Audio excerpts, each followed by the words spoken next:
my name is Todd. I come from California, United States. I live here in Beijing, and I have worked for Star Times for a little over 2 years. Is your job as an English editor and dubber easy for you? Are there any challenges? I don't think of my job in terms of is it easy or is it not easy. I enjoy my job, and so I think that's the most important thing. So whether, some days it might be easy, some days it's not easy, but it's always interesting, it's always enjoyable. There are definitely challenges. Maybe the biggest challenge is when you have a scene in a show where characters are speaking English in the original Chinese version. So you have characters speaking in Chinese and then they speak English. This is always a challenge, figuring out how do we translate it into a scene where they're speaking English the whole time. Another challenge, I think, is anytime there is a scene involving a song, songs or poems. Those are always fun. It's a fun challenge. Was it your dream to become a dubber? How did you start your work as an English dubber? It is not my dream to be a dubber. My dream is to work in translation. And so I work in the translation department here at Star Times. And so part of my job as being part of the translation department is also going into the studio and dubbing. And I do that because, in part, it gives me a better idea of what our other dubbers have to go through. So I am more like a part-time dubber. Yeah. But I dub, in part, so that I can know more about what our full-time dubbers are doing. Do you love the Chinese language, and why? Can you speak Chinese? I love the Chinese language. It's probably the thing in life I love the most, maybe? Well, I'd say this, right? I tell people my biggest hobby is learning Chinese. So I'm not fluent, but I can get around Beijing just fine. Okay. I'm very good at ordering food. I'm very good at asking for help at the supermarket, right? If I want to say 一瓶水多少钱, right? Okay, what does that mean? That means how much for a bottle of water. Okay. That's not a problem for me. How many years have you been an English dubber and editor? A little over 2 years. Which Kung Fu series have you done?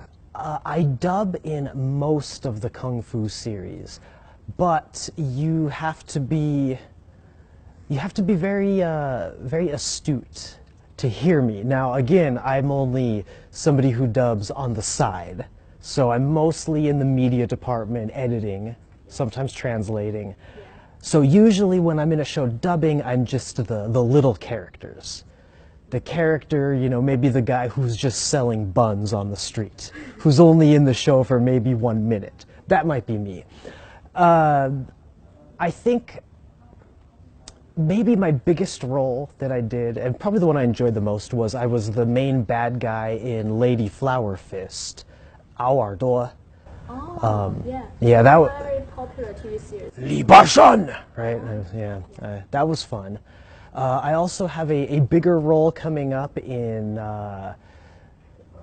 怪下一枝梅. I'm not actually sure what English name. Vigilantes in Masks. Oh, yes, yes. Yeah, I have a role in that as the Emperor. I'm a younger Emperor. I'm an Emperor in his 30s. I'm very easily fooled. So I'm kind of a dummy Emperor. Not necessarily a very powerful and very strong leader. But Is this TV series interesting? it's very good. I actually think it's the best Kung Fu series we've done, at least since I've been here. The fighting is very good, lots of good action. The characters are very good. There's a lot of funny parts in it. Yeah. I know there is Wallace Hu. Yes, Actor. yes. Yeah, in the Journey of Flower. Yes, and also Liu Shishi. Oh, yes. I'm not sure her English name, Okay. but I'm a big fan of hers. Very beautiful. She was also in Chinese Paladin 3. And she's also in, I think it's Golden Sword, which is coming up soon. Did you attend any school for dubbing? Do you have any advice for those who want to start dubbing? I didn't attend any school for dubbing. The only real training I think I got as a dubber, well, maybe two things. I spent a lot of my younger years, making music with my friends, lots of hip-hop music, so I spent lots of time in front of a microphone. I also spent a lot of time watching dubbed TV shows, both ways. Because as somebody who learns Chinese, I've spent a lot of time watching American movies from my home country. I watched them dubbed in Chinese, right? So that kind of got me interested in dubbing as an art. And so on top of that, I have watched, other movies, not Star Times, but movies before I ever knew about Star Times, dubbed into Chinese and into English. And that kind of gave me some insight into the process. As for advice for people who want to dub, one big piece of advice I would give would be to practice making different voices. Yes. Right, because that's a very good skill. If you can do different voices, you're more likely to get a job because you can be more versatile. And it will help you kind of learn how to become other people. Beyond that, maybe just listen to yourself talk a lot, record yourself, listen to yourself talk, and get comfortable hearing yourself. Because if you're not comfortable hearing yourself talk, it might be hard to expect other people to be comfortable hearing you talk. Yes, that's very helpful. Among all the TV series or movies you've dubbed, what is your favorite and which give you a hard time? Of all the TV series I've dubbed, which one is my favorite?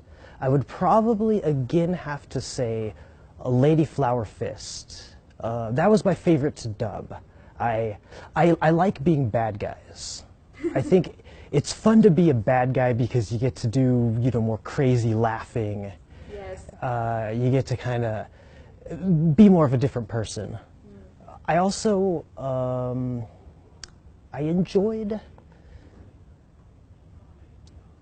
Ancient Sword. Ancient Sword. Yeah, Legend of Ancient Sword. I enjoyed that one more just because I thought it was a neat story, and it had lots of magic and monsters. I was another bad guy in Chinese Paladin 1. I was a demon. It was only a single scene, so you might have missed it, but I was a flying demon, and I had this very cackling laugh, like that was a lot of fun. Okay. So, which give you a hard time?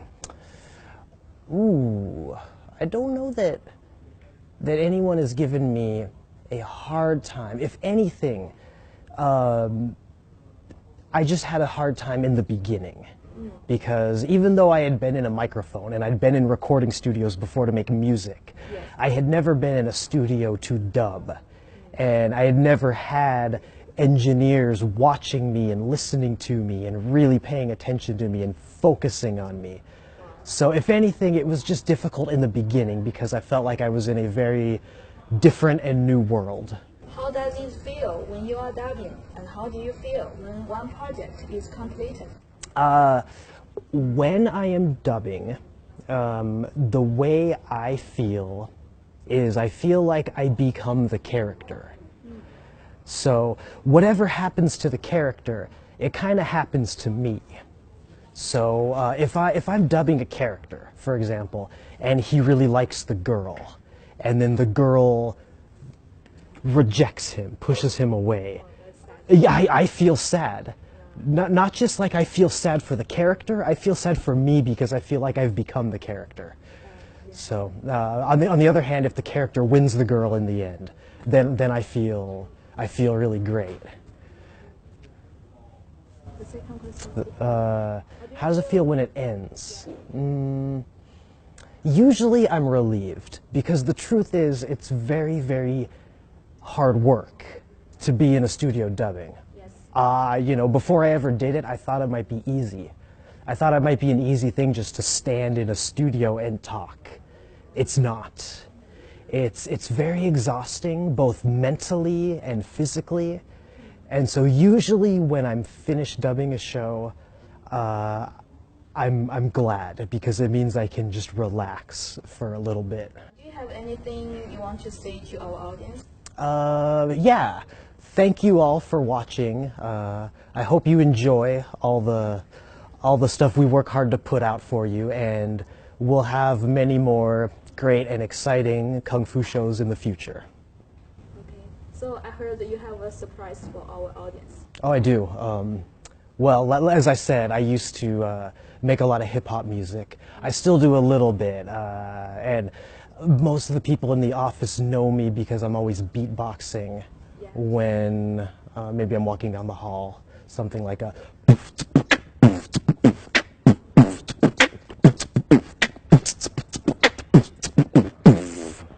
Okay, thank you. You're great. Thank you.